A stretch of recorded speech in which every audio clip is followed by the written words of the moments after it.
L'étincelle, c'est vraiment une intuition, et c'est comme dans le mouvement de la transition, le fait de se rendre compte que on est, il y a deux grands problèmes qui nous arrivent frontalement, c'est le climat et le pic pétrolier. Si on les met ensemble, on se rend compte que tout va être bouleversé. Ça, c'est de l'intuition. Après, il y a plusieurs manières de creuser ces pistes et d'aller chercher des solutions, des chemins différents, des chemins de traverse, de l'espoir, d'aller chercher quelque chose. Euh, Ma méthode, ça a été, parce que j'ai été formé à la recherche et à l'agronomie, et ça a été d'aller chercher les publications scientifiques, déjà qui étayaient ça, les crises, et ensuite qui étaient déjà dans la prospective ou qui avaient déjà des méthodes pour répondre à ces crises.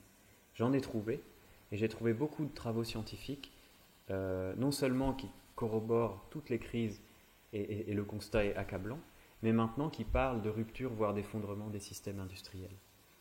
Et j'ai trouvé des publications scientifiques qui sont déjà dans le monde d'après, dans le monde post-carbone, post-pétrole, et qui déjà inventent, innovent en agroécologie, ou, je dis agroécologie, mais ça peut être n'importe quoi, qui sont déjà dans les systèmes alimentaires de demain.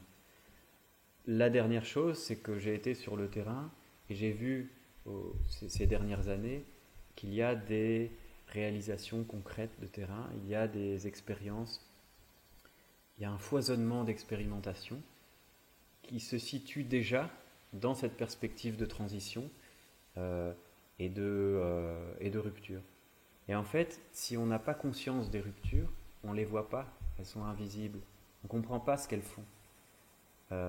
Une fois qu'on a compris ce constat accablant, qu'on est dans un imaginaire de rupture et qu'on cherche, on les voit, elles deviennent visibles et on se rend compte qu'elles sont nombreuses, qu'elles font rhizome, qu'elles sont déjà en train de faire réseau, et rhizome parce qu'elles sont souterraines, parce qu'elles sont invisibles, mais que tout ce mouvement-là est très puissant.